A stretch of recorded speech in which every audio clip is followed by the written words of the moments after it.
How many gazes have I held that I'll never share again? We'll be mysteries to each other forever.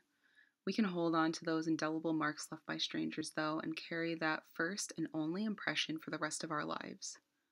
Some people don't like to travel. They're comfortable in what they know and who they know and where they are in life. But I've always liked to go somewhere new, and I've always enjoyed the feeling of being unsettled. I've always had this insatiable wanderlust, an urge to change my reality if it didn't suit me. Images of fantasy lands would come up in my mind. I knew that they weren't the real place. What's underneath all the glamour anyway? I wouldn't be there long enough to find out. By the way, do you know the etymology of the word glamour? It comes from a Scottish word meaning magic, enchantment, or spell, and all of those places certainly cast a spell on me. That's a side note.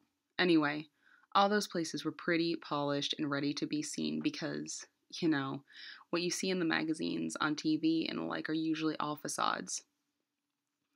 I would flip through old issues of National Geographic so I could drink in the vast swaths of some unfamiliar grasslands, look at fashion magazines so I could imagine myself in some cafe in an unidentified village somewhere in Central Europe.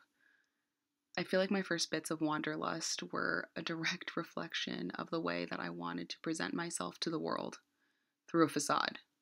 Set foot on a plane and you land in a different state, even a different country. No one knows you. You dress to the nines. You present your best ideas and most interesting hobbies. You are suddenly the most interesting version of yourself. Untarnished, sparkling, new, and interesting. No one knows the mistakes you've made, and no one can judge you.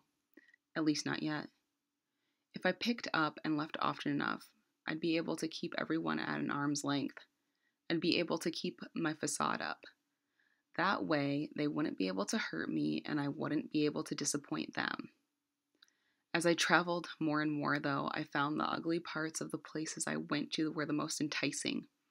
I felt a real sense of warmth and got a real sense of what a town or city had been through. These were the delightful little things that not everybody got to see. Only those who stuck around long enough to discover them or who went digging. It gave me a real sense of the personality of a place, and what's more charming than that? Nowadays, I know that having walls up is not what life is about. You can show people who matter all of you, and they won't be disappointed. It's a preposterous notion that that's the way meaningful relationships, be them friendships, romantic, or otherwise, work. Maybe you don't have to put everything on the table, but you have to be willing to give up a tiny bit. Let someone in. Let them see through your facade. You'll be happier for it.